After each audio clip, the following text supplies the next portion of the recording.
Good morning and hello students. इसकी पहली class में हमने नाइन्थ एनसीईआरटी मैथ्स का चैप्टर फर्स्ट संख्या पद्धति के बारे में पढ़ा था और उसके अंदर संख्या पद्धति में किस किस प्रकार की संख्या होती है, जैसे प्राकृत संख्या, पूर्ण संख्या, पूर्णांक संख्या, परिमेय संख्या और अपरिमेय संख्या, इनके बारे में पढ़ चुके थे। इसके आगे भी संख्या है, जैसे इसके आगे भाज्य संख्या, अभाज्य संख्या, सहभाज्य संख्या और वास्तविक संख्या है। ये सभी प्रकार की संख्याएं हैं, वो भी अपन पढ़ेंगे आगे चलकर। और आगे अभी जो एक्सरसाइज कर रहे हैं प्रश्नावली 1.1, उसके लिए जो अपन ने संख्याएं पढ़ी थी वही उपयोगी है। आगे जो जो आएगी उनके बारे में भी अपन इतना कोई विशेष नहीं है। वो जो संख्याएं बची है वह भाज्य, अभाज्य, सहभाज्य और वास्तविक संख्या है, उसका भी अध्ययन अपन करेंगे। अपन ने प्राकृत संख्याएं देखी थी, किसे प्राकृत संख्याएं कहते हैं, जो 1 से लेकर अनंत तक होती है। पूर्ण संख्या जो 0 से लेकर अनंत तक होती है। पूर्णांक संख्या जिसमें धनात्मक, ऋणात्मक और 0 संख्याएं होती है। परिमेय संख्या जिसमें अंश और हर के रूप में लिखा जा सकता है, इस संख्या को परिमेय संख्या कहते हैं। अपरिमेय संख्या जो करनी वाली होती है, जो करनी के अंदर पूर्ण वर्ग नहीं होती, उन संख्या को अपरिमेय संख्या कहते हैं। और वास्तविक संख्या के अंदर सभी प्रकार की संख्या आती है। ये इसके पहले लेक्चर में अपन पढ़ चुके हैं। अभी इस लेक्चर के अंदर अपन प्रश्नावली 1.1 स्टार्ट करेंगे। इसके अंदर जो प्रश्न है उसको सॉल्व करेंगे। तो सबसे पहला प्रश्न है, क्या शून्य एक परिमेय संख्या है? क्या इसे आप p बटे q के रूप में लिख सकते हैं, जहाँ p और q पूर्णांक है? तो आप लोगों को बताना है कि क्या शून्य एक परिमेय संख्या है। अब परिमेय संख्या क्या होती है?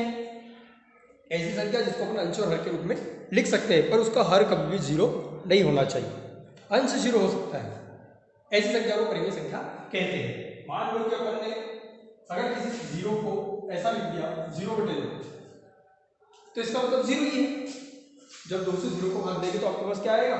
0 आएगा। मतलब 0 को अगर अपन ऐसा लिखते तो कोई फर्क पड़ने वाला नहीं है।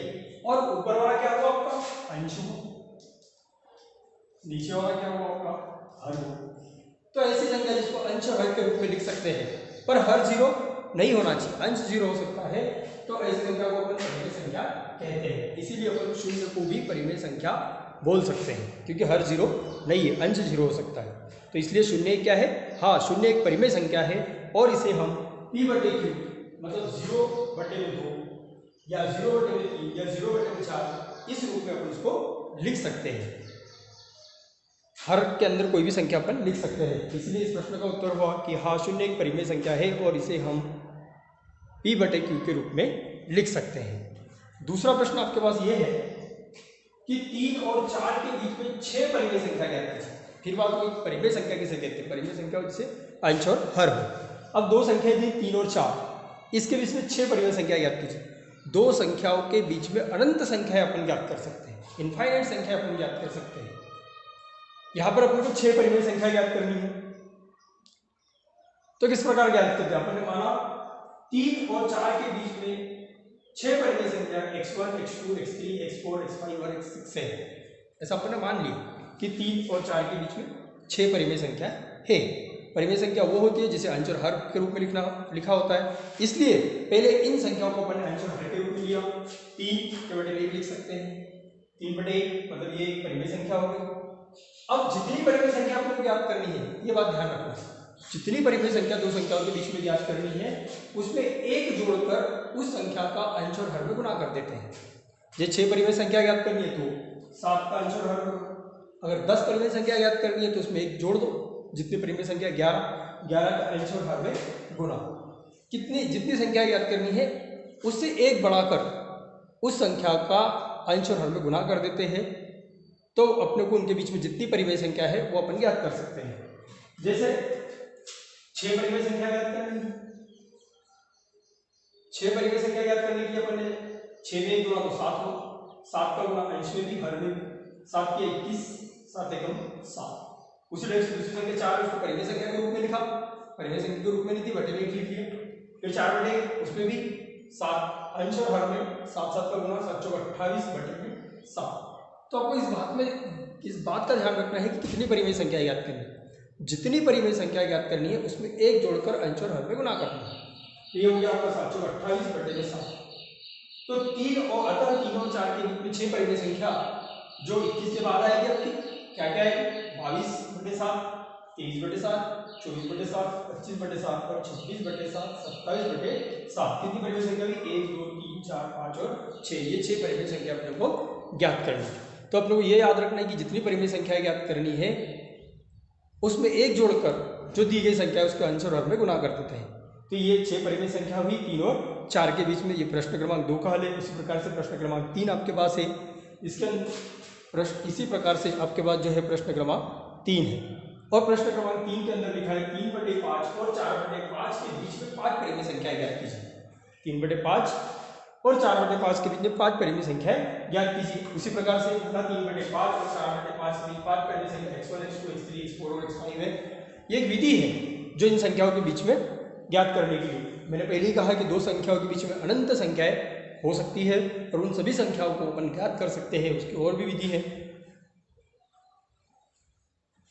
अब पहली संख्या 3/5, कितनी संख्या ज्ञात करेंगे आपको, 5 संख्याएं ज्ञात करेंगे। तो 5 में 2 कितना हो जाएगा, 6।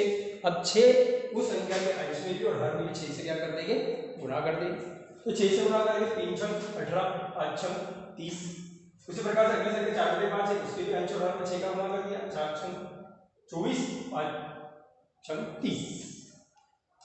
इस प्रकार से दो संख्या की अपने 18/30 और 24/30, इसके बीच में किसी भी संख्या के अंश और हर में अगर अपन समान संख्या से गुणा करते हैं तो कोई फर्क पड़ने वाला नहीं है।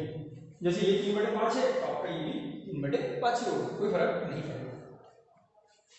अब दो संख्या मिली 18/30 और 24/5, 30, इसके बीच में आपको 5 संख्याएं गुणन से हो जाएंगी आपकी। 18 के बाद 19/30, 20/30, 21/30, 22/30, 23/30 होगी। इस प्रकार से ये दो प्रश्न हुए। दूसरे प्रश्न के अंदर 3 और 4 के बीच में संख्या ज्ञात करनी थी, 6 और 3। प्रश्न क्रमांक 3 में 3/5 और 4/5 के बीच में आपको 5 परिमेय संख्याएं ज्ञात करनी थी। इस प्रकार से अपन इन एक दो संख्याओं के बीच में कितनी भी परिमेय संख्या अपन ज्ञात कर सकते हैं। अब प्रश्न क्रमांक 4 है आपका सत्य और असत्य, और आपको उसको उत्तर सहित बताना है कि सत्य है कि असत्य है। तो इसके अंदर आपका प्रश्न क्रमांक 4 में पहला है, प्रत्येक प्राकृत संख्या एक पूर्ण संख्या होती है। जितनी भी प्राकृत संख्या है वो एक पूर्ण संख्या होती है। यह सत्य है कि असत्य? तो सत्य है, क्योंकि जितनी भी प्राकृत संख्या है वो एक पूर्ण संख्या है। अब प्राकृत संख्या कौन कौन सी होती है आपकी? प्राकृत संख्या आपके पास प्राकृत संख्या कौन कौन सी आती है? जितनी भी क्या कहा है, जितनी भी प्राकृत संख्या है वो सब क्या है? पूर्ण संख्या है। अब प्राकृत संख्या में कौन कौन सी संख्या आती है आपकी? प्राकृत संख्या 0, प्राकृत संख्या में 1 2 3 4 अनंत तक, और ये सब कौन सी संख्या है? पूर्ण संख्या भी है। इसलिए जितनी भी प्राकृत संख्या है वो पूर्ण संख्या भी होती है। ये क्या है? सत्य है। फिर दूसरा है, प्रत्येक पूर्णांक एक पूर्ण संख्या होती है। प्रत्येक पूर्णांक एक पूर्ण संख्या होती है।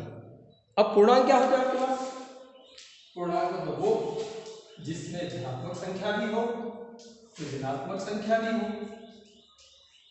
अनंत तक। अब उसने कहा है कि प्रत्येक पूर्णांक एक पूर्ण संख्या होती है। यह असत्य है।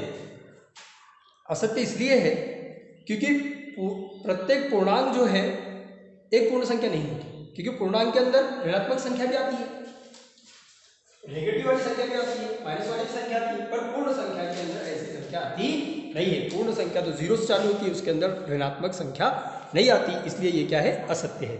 और तीसरा है, प्रत्येक परिमेय संख्या एक पूर्ण संख्या होती है। प्रत्येक परिमेय संख्या एक पूर्ण संख्या होती है। असत्य है क्योंकि बहुत सभी पूर्ण संख्या परिमेय संख्या नहीं हो सकती, क्योंकि जो अपन ने लिखा प्रत्येक परिमेय संख्या पूर्ण संख्या नहीं हो सकती। जैसे उदाहरण के लिए 3/5 ये एक परिमेय संख्या है और एक पूर्ण संख्या नहीं है, और उसको अपन पूर्ण संख्या के रूप में लिख भी नहीं सकते, इसलिए ये भी क्या है? असत्य है। तो इसके अंदर आपके 4 सही कल सत्य और असत्य में पहला सत्य, दूसरा और तीसरा असत्य है। इस प्रकार से ये पहली प्रश्नावली अध्याय क्रमांक 1 संख्या पद्धति की 1.1 प्रश्नावली यहाँ पर आपकी खत्म होती है, समाप्त होती है। बाकी अपन अगले लेक्चर में देखेंगे। Thank you very much.